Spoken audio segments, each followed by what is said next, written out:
il n'aimait pas M. Ben Bella. Non. Et vous pensez que c'est pour des motifs purement politiques qu'il a été arrêté? Oui, certainement. Mais qu'en fait, il n'avait aucune activité révolutionnaire ou clandestine. Non. Il a été arrêté, Boudiaf, parce qu'il avait des agissements que j'estimais dangereux, sans plus. Je n'ai pas du tout l'intention de créer des potences à chaque coin de rue.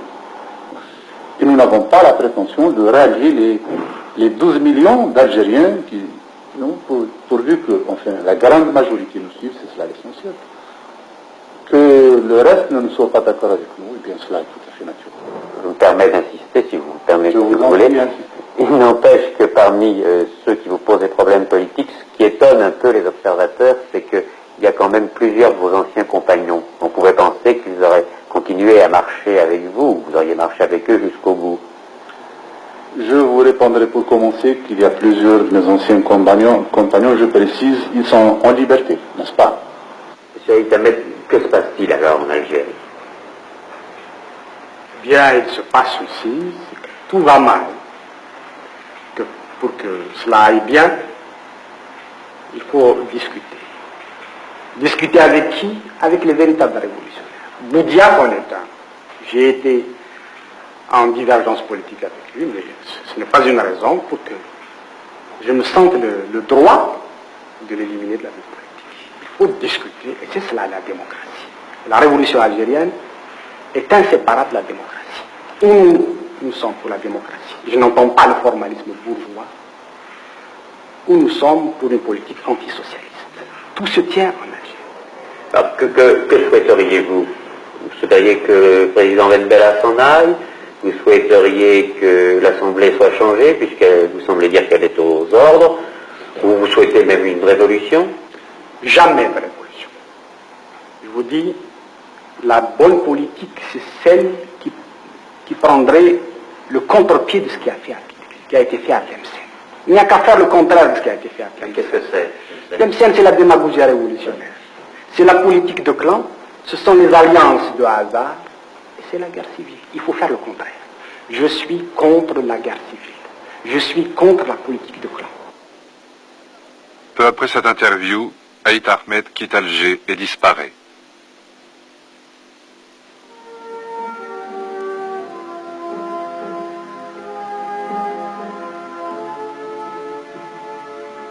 Ferhat Abbas, en désaccord profond avec l'évolution autoritaire du régime, démissionne de la présidence d'une assemblée nationale privée de vrais pouvoirs. Il sera bientôt exclu du FLN et condamné au silence jusqu'à sa mort en 1985. Déjà chef du gouvernement et secrétaire général du FLN depuis la démission de Mohamed Kider quelques mois plus tôt, Ahmed Ben Bella est élu premier président de la République algérienne le 15 septembre 1963. Tribun charismatique, mais coupé des réalités économiques et de ses anciens compagnons de lutte, maintenant éliminés, en prison ou en exil.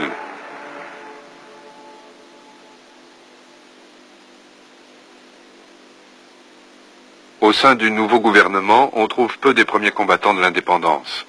La plupart des dirigeants de la Fédération de France sont eux aussi écartés du pouvoir. Vice-président du Conseil, Boumedienne détient déjà la véritable clé du pouvoir. Mais, pendant ce temps, en Kabylie, une insurrection se prépare. Sous la direction de Aït Ahmed et de Mohand Ouelhadj, chef de la région militaire locale.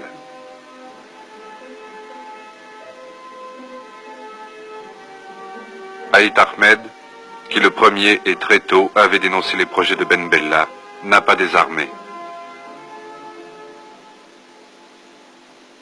Quelques jours plus tard, devant les cadres du parti, à Alger. Nous vous avons conviés à nouveau parce que des événements graves exigent que nous examinions ensemble cette situation et ses conséquences. De par les déclarations du frère Ahmed Ben Bella, secrétaire général du bureau politique, et président de la République algérienne démocratique et populaire,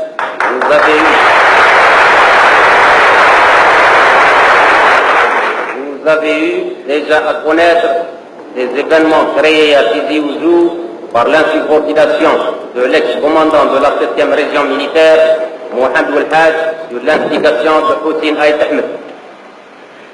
Cette situation créée à Tizi Ouzou a trouvé son corollaire le long de la frontière algéro-marocaine par la concentration des troupes de l'armée royale. Ces événements, de l'intérieur et de l'extérieur, prouvent que notre révolution socialiste victorieuse est menacée par l'ambition obscure de certains politiciens bornés, d'une part, et des réactionnaires à la solde du néocolonialisme, d'autre part. Le lendemain, Ben Bella dispose des pleins pouvoirs. Car à 1200 km de là, au moment où la Kabylie se rebelle, de l'autre côté, dans les sables du désert à la frontière marocaine, là où les limites entre les territoires sont peu visibles, récentes et contestées, des conflits ont éclaté entre villages de part et d'autre de la frontière.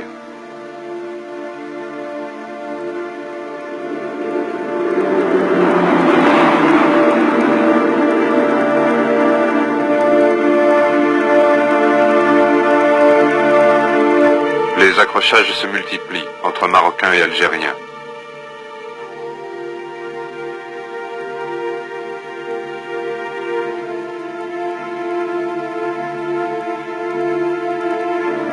C'est la guerre des sables. Elle ne durera qu'un mois. Des morts et des blessés pour rien. Aït Ahmed est maintenant seul. Abandonné par Mohamed Ouelhadj, il va se battre encore un an. Arrêté, jugé, condamné à mort puis gracié, il ne reviendra en Algérie qu'en 1989, après 25 ans d'exil, toujours fidèle à ses idées et à la tête d'un important mouvement de la gauche démocratique.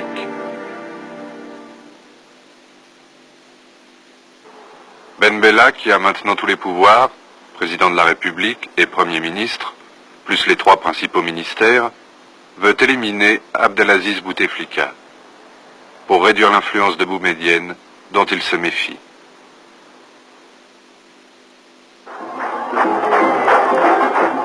Nous sommes le 18 juin 1965.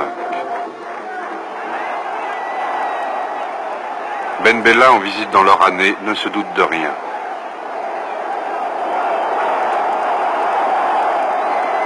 Pendant ce temps, Boumedienne prépare minutieusement le coup d'État qui aura lieu le lendemain.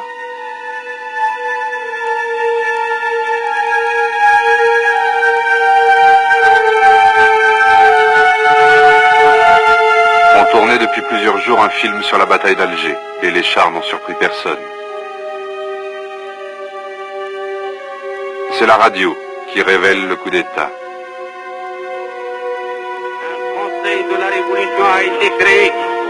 Il a pris toutes les dispositions pour assurer dans l'ordre et la sécurité le fonctionnement des institutions en place et la bonne marche des affaires publiques.